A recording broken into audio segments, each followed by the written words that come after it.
নমস্কার বন্ধুরা, সবাই কেমন আছেন? সবাই ভালো আছেন, আমিও ভালো আছি। চলে আসলাম আজকের। এই দেখুন, কারেন্টটা চলে গেল এইমাত্র। আমাদের গ্রামে তো একটু বৃষ্টি হলে, একটু আকাশ ডাকলেই কারেন্ট চলে যায়। সেই জন্য আমি এখন টর্চ জ্বালিয়ে ভিডিওটা বানাচ্ছি। এই কাতলা মাছের কয়েকটি পিস নিয়েছি, এগুলোকে আমি দিয়ে দই কাতলা বানাবো। সেই রেসিপিটাই আপনাদের সঙ্গে শেয়ার করব আজকের। সঙ্গে থাকুন। আমি প্রথমে কড়াই বসিয়ে দিয়ে তেলটা গরম করতে দিয়েছি, আর এখানে লবণ হলুদ মাখিয়ে নিচ্ছি মাছগুলোতে। নিয়ে আমি একটু ভেজে নেব।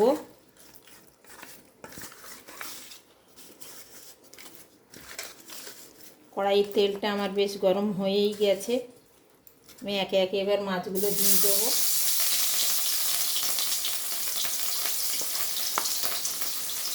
খুবই অসুবিধে হচ্ছে কারেন্টের জন্য, লাইটটা ঠিক জোর হচ্ছে না।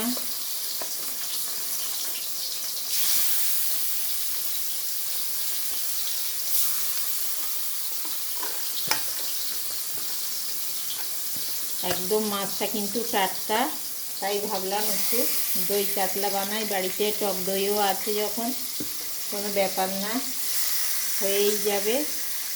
অনেকেই পছন্দ করে আমাদের বাড়ির।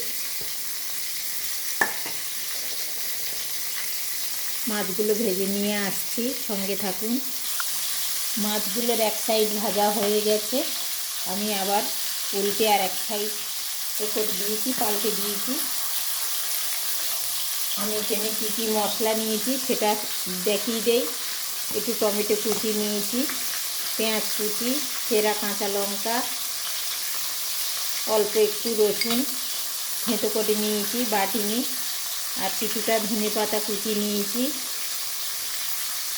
আর জিরে ধনে গোলমরিচ একসঙ্গে বেটে নিয়েছি, অল্প সামান্য একটু আদা। আর এখানে আমি 50 গ্রামের মতন টক দই নিয়েছি। লাইট কমের জন্য হয়তো একটু অসুবিধে হচ্ছে, যাই হোক।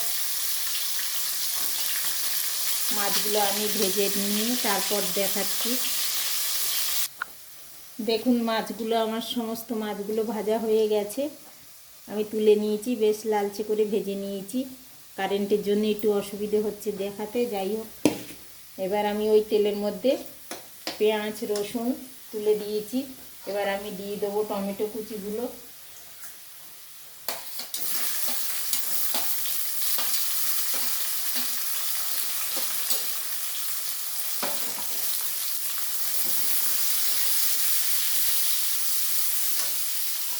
বেটে রাখা মশলাটাও দিয়ে দিচ্ছি।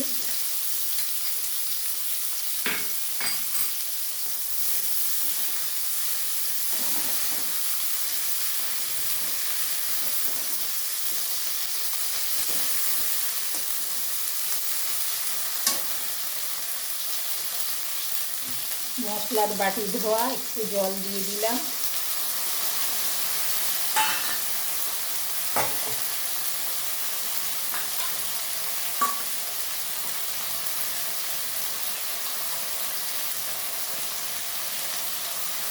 চেরা কাঁচা লঙ্কাগুলো আমি দিয়ে দিচ্ছি।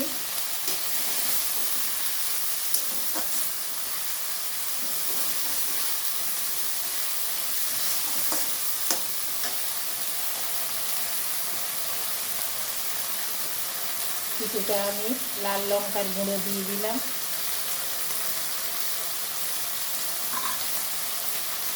স্বাদ অনুযায়ী লবণ দিয়ে দিচ্ছি।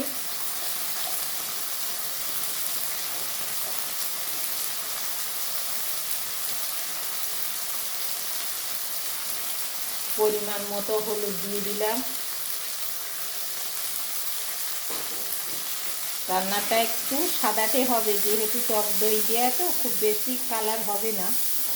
যাই হোক, আমি এবারে একটু জল দিয়ে দেবো। মশলাগুলো আমার খুব ভালোভাবেই কষানো হয়ে গেছে।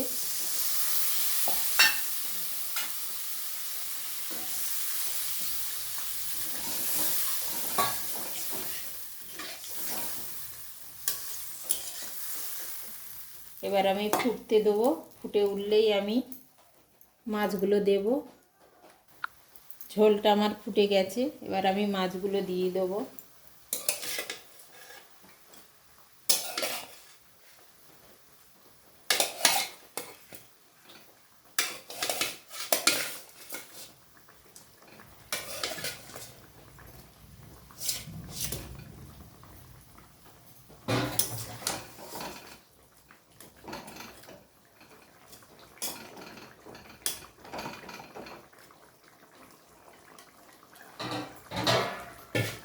আমি একটু এবার ঢেকে দেবো যাতে মাছটা খুব তাড়াতাড়ি সেদ্ধ হয়ে যায়।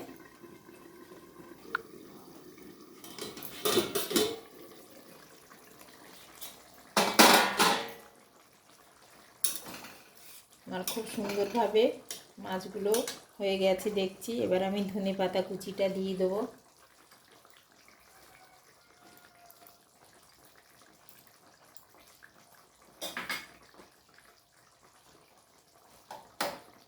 আমি গ্যাসের জোরটা একেবারেই কমিয়ে দিয়েছি। টক দই দিতে গেলে কিন্তু একদম গ্যাসের জোরটা কমিয়ে দিতে হবে। এবার আমি টক দইটা দিয়ে দেবো।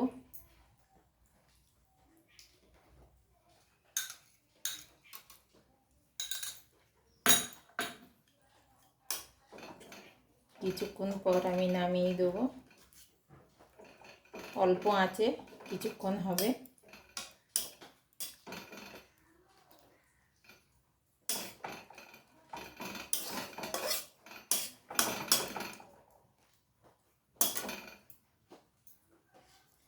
লাইটের জন্য আমি কালারটা ঠিক ভালোভাবে দেখাতে পাচ্ছি না। কালারটা কিন্তু খুবই সুন্দর হয়েছে। আজকের আমার এই দই কাতলার রেসিপিটি আপনাদের কাছে কেমন লাগলো জানাতে ভুলবেন না। সবাই ভালো থাকুন, সুস্থ থাকুন। দেখা হবে আবার অন্য কোনো ব্লগে।